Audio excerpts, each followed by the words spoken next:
Attention, focus, energy. Beautiful. Proverbs. To pursue mental operations to any depth, a person has to lead to concentrate attention.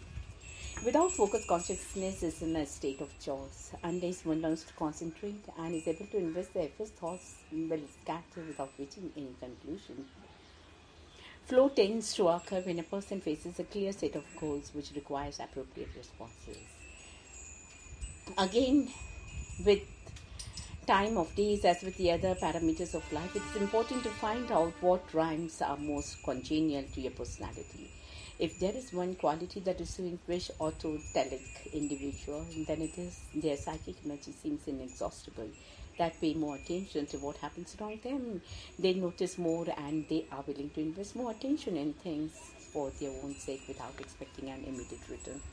Instead of waiting for the sublime stimulus to challenge or grab our attention, we must learn to concentrate it more or less at will. This ability is related to interest at the feedback book of mutual causation and reinforcement. To control attention means to control experience and therefore the quality of life. Information reaches our consciousness only when we attend to it. Attention acts as a filter between outside events and our experiences. Then it is better to look suffering straight in the eye, acknowledge and respect its presence, and then get busy as soon as possible focusing on things we choose to focus on. Flow for work and life. You could say that I've worked every minute of my life, or you could say that equal justice that I never worked a day. I've always subscribed to the expression, thank God it's Friday, because to me, Friday means I can work for the next 2 days without interruptions. It takes at least half an hour of dull practice each time one sits down on the piano before it begins to be fun. In other words, each of the flow producers invitees requires an initial investment of attention before it begins to be enjoyable. One needs such disposable activation energy to enjoy the complex activities. Work itself becomes unenjoyable as leisure, and when one needs a break from it, leisure is likely to be true recreation instead of a scheme for dulling the mind. This suggests that it is indeed possible to improve the quality of one's life by investing psychic energy in activities that are more likely to produce flow, learning, and development. Thus, the flow experience acts as a magnet for learning, that is, for developing new levels of challenges and skills. For instance, when fathers were with their children, they typically report positive mood, so do their children to the grade. Left to fend for themselves too early, young people can easily become insecure and defensive. Identity. Without a consistent set of goals, it is difficult to develop a coherent self. It is through a pattern investment of psychic energy provided by goal that one creates the order and experience this order, which manifests itself in prediction, actions, emotions, and choices. In time becomes recognizable as more or less unique itself. Autotelic persons are less concerned with themselves and therefore have more free psychic energy to experience life with. Those who survive are able to ignore selectively the external conditions and to redirect their attention to the inner life that is real only to themselves. Normally, attention is directed by genetic instructions, social conventions, habits we learn as children. Therefore, it's not we who decide what to become aware of what information will reach our consciousness as a result of our lives are not ours. In any meaningful sense, most of what we experience will have to be programmed for us. The only way to take over the ownership of life is by learning to direct psychic energy line with our own intentions. I felt I was truly in the present moment. We tango dancers strive for this above all else. A zen-like state in which you feel as though the tango is animated to your body, that you are effortlessly there with no past and no future when you are only in the now. You are as purely yourself as you can be, to feel completely as one with what you are doing, to know you are strong and able to control your destiny at the least for the moment, and to gain the sense of pleasure independent of the results it is to experience flow. The flow state has many names: optimal experience, playing in the zone, feeling on high, and being totally focused are some of the more common letters. Whatever words you use to describe flow experiences, they are sure to be associated with the most precious moments in your memory. Wow. Although sport is a more secular activity in a highly secularized world in its ability to provoke wonder, to elicit deep feeling, to grace our lives with glimpses of timeless beauty and freedom in these and other ways. For though not religion becomes somewhat something religious. Athletes in sports are all over the world seek moments like these. The feelings involved are among the most intense, most memorable experiences one can get set in your life. The state they describe is what we call the flow and optimal experiences. Once attend, flow experiences remain etched in the memory and provide the blueprint for returning to this optimal state. What do these activities have in common? They all require daring risk, concentration, the ability to live with uncertainty, a willingness to follow the rules of the game, and desire for transcendence. They share the spirit of sacred play, where the child and the poet are at home with savage. The savage is what we sometimes long to be, living by cunning and raw emotion, attuned to nature's senses, alert, eluding danger, thrilled by the challenge. Flow provides a glimpse of perfection. The good ones are ones who move the most with fluidity and this effort dance blindly like the world around them had completely vanished. Flow is a harmonious experience where mind and body are working together effortlessly, leaving the person feeling that something special has just occurred. This is because flow life experience from the ordinary to the optimal, and it is in those moments that we feel truly alive and in tune with what we are doing. Empty your mind by formless. Be formless, shapeless like water. If you put water into a cup, it becomes a cup. Put water in a bottle, it becomes a bottle. You put it in a teapot, it becomes teapot. Now water can flow or it can crash. Be water, my friend. It's a sin to be poor. He hasn't referred to moral turpitude, but rather to the frustration of potentiality. He believed and taught that when we establish ourselves in the consciousness of God, the whole universe moves to flow into us with an abundance of life and substance. This obviously what Jesus had in mind when he said, "Be but seek first his kingdom and his righteousness, and all things shall be yours as well." Whatever your faith is, whatever the hell happens, you say, "This is what I need." May look like a wreck, but go for it as though it were an opportunity, a challenge. If you bring love to that moment, no, not discouragement, you'll find the strength. There is any disaster you can survive is an improvement in your character, your stature, and your life. What a privilege! This is when the spontaneity of its own nature will have a chance to grow. Then, when looking back in your life, you will see that the moments were seen of great failure followed by wreckage, burdens, even a shift to the life you have now. You will see this really true. Nothing can happen to you that's not positive, even though it looks and feels the moment like negative crisis. It's just not. The crisis throws you back, and when you require it with certain strength, it comes. Life, nature, challenge, faith, fail, strength. Life's irony is that as soon as worldly goods and worldly success are concerned to you, the way is open for them to flow to you. Be like the fountain that overflows, not like the cistern it merely contains. It was dangerous to overflow because we might end up finding ourselves occupied by our loved ones and drowning them with our love and enthusiasm. You will not grow if you sit in a beautiful flower, head in the sand, but take the pen as a gift to you with a very, very specific purpose. Keep love in your heart. A life without it is like sunless garden. When the flowers are dead, the consciousness of loving and being loved bring a warmth and richness to life that nothing else can bring.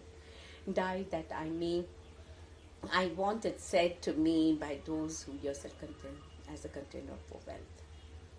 Me best that I always plucked the thistle and planted a flower where I thought flower would grow. Think of yourself as a container for wealth. If your container is small and your money is big, what's going to happen? You will lose it.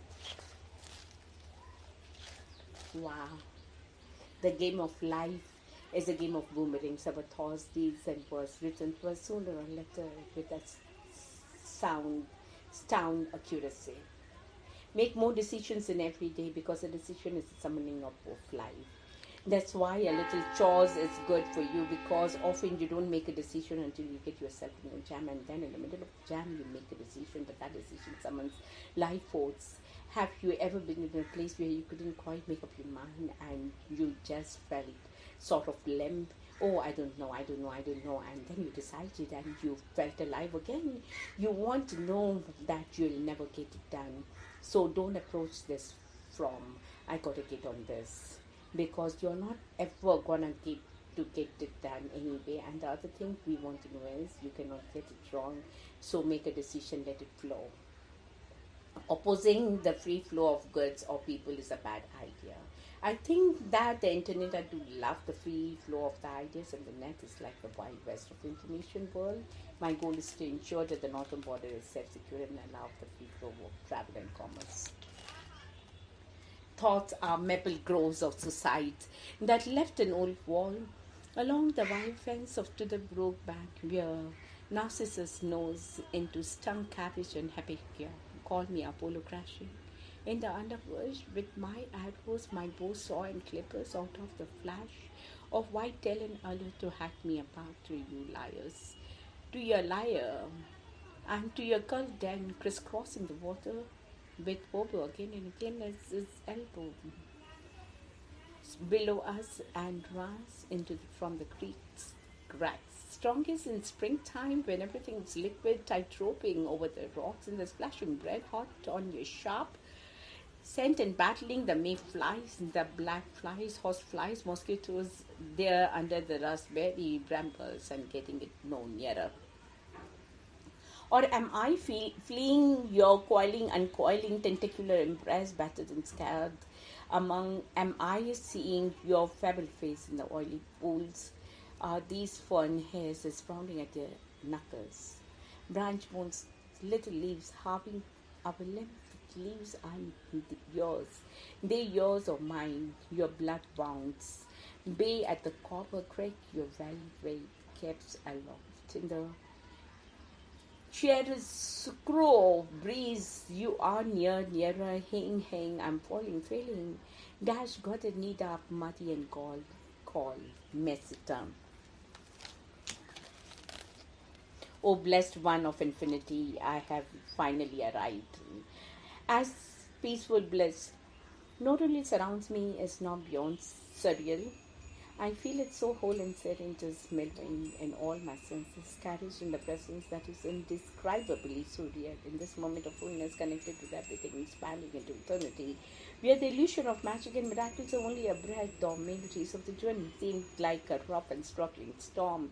Now I know it was worth every part to get me into here and now, where I reside in eternity, moment by moment, peace, love, heavenly bliss, being one with it all. I am the birds flying. I'm the plain above, I'm the river flowing, I'm the rock stuck in the mud, I'm the wind that is fiercely blowing, I'm the leaf that the wind is moving, I'm the tree that is secure in the ground, I'm each blade of grass that is turning green from brown. I am the dew that is wet and turning dry from the sun, I'm the rainbow that was once so far, I'm the others I see, hear and feel. I'm all now that I have become whole in thee, in this blissful now that is now extending forever and light and free, exactly how it was supposed to be written from whence I came, but now wrapped in wisdom embodiment. I feel it, I know it, and the blessing is so expansive. I am one with it all, yet as I sit here quietly, I am moving yet so still in all that I am that I am, I know and feel it. I celebrate the peace, bliss, for it lasts forever. The drawing of the new day. I awoke to the dark background of the night sky, silence and absent serenity of the peacefulness in the early morn, of the picturesque magnificence as the day unfolds. Oh, how our Creator's signature in all of the nature is embedded as a reminder of us all. With the prisms of colors as the darkness fades, as it lightens the sky, engulfing off in the depth, magnitude like a heart expanding and unified love, the luminous beauty of the Creator's creation at its best, as a reminder to be present in appreciation for all there is. Have trust that all challenges have much larger purposes, that we all have the strength to rise above it all and be one with nature as we choose to create a day, and the birds can flitter, remember and start the day in joy with their crippling as they awake from their night's rest, and new day dawning with all the choices we have to behold the Creator in any way is the greatest gift that is given to us all. Wow. Infinite value. As I sat by the water's edge, mesmerized by its infinite depth, I feel myself become one with the flowing waves, feeling the sun's warmth penetrating through my body as the serene water dashes against my feet, engulfing all my senses, unifying the totality of me as I gaze along the water out into what seems like forever. I feel my body become so light and free, gliding my mind past the age of eternity. Oh, how infinite my spirit really is, so free, vain, not contained in any enslaved beliefs, where all is really possible. What reminds me of the consciousness that's infinite realities within. We are more than we could ever know. Our physical life is like a grain of the sand on the beach. The more we expand ourselves on the unknown to know, the more we will surely become to experience. And those who see what life as an obstacle to Dharma see no Dharma in everyday actions. They have not yet discovered that there are no everybody actions beside outside of Dharma. Listening the reflection, I immersed in the nature's beauty of the magnificence that does water from the skies during the my night sleep to awaken to crystallized delight. Everything coated with sparkling glow, frozen in time for me to see and appreciate glistening tree branches of sparkling eyes and beautiful freshly fallen snow. Such a heavenly sight as the sun shines its rays on everything, bright, glistening, sparkles everywhere I look. There is no finer beauty of creation to bestow, feeling the fresh snow under my feet, radiance of nature transforming from night to daylight. As I touch the icy prisms on the tree branches, I feel the warmth of my fingers melt the ice at moments of bliss frozen in time, captured in my space of infinite memory to retrieve any time. Reminding me how we can transform anything. Beliefs of doubts can be transformed into all possibilities that can be found, melting and reforming any thoughts or we so choose, so we can experience glistening joy of our divine nature, of empowering, sparkling, shining. Enlightenment is like the moon reflected in the water. The moon does not get wet, nor is the water broken, although its light is white and gray. The moon is reflective, even in a puddle an inch wide. The whole moon and the entire sky are reflected in one dewdrop of the grass. It is as though you have an eye that sees all forms, but does not see itself. This is all your mind is. It's light penetrates everywhere, it engulfs everything. And so why does it not know it? So why does it not know it? Those who see worldly life as an obstacle to Dharma, see no Dharma in everyday's action. They have not yet discovered that there are no everyday acts. It is as though you have an eye that sees all forms, that does not see itself. This is how your mind is. Its light penetrates everywhere and engulfs everything. So why does it not know itself? Who's hearing your physical being doesn't hear, nor does the void. Then what does this strive to find out? Put aside your rational intellect. Give up all techniques. Just get rid of the notion of self. To ask why. What is this mind? If even more intensely, what is it that hears? Few people believe their infant mind is Buddha. Most people will not take this seriously and therefore can't. They are wrapped up in illusions, cravings, resentments, and other afflictions, all because they love the game of indifference. If you want to be free, get to know your real self. It has no form, no appearance, no root, no basis, no abode, but is lively and buoyant. It responds with versatile facility, but its function cannot be located. Therefore, when you look for it, you become further from it. When you seek it, you turn away from it. The funny in hell is not punishment, it's a training. The most important thing is to find out what is the words is the Buddha way. I go the not way without abandoning my ordinary person's affairs. And the condition and the name and form are flowers in the sky. Nameless and formless are leave, birth, and death. If you want to be free, get to know your real self. It has no form, no appearance, no root, no basis, no abode, but is lively and buoyant. It responds with versatile facility,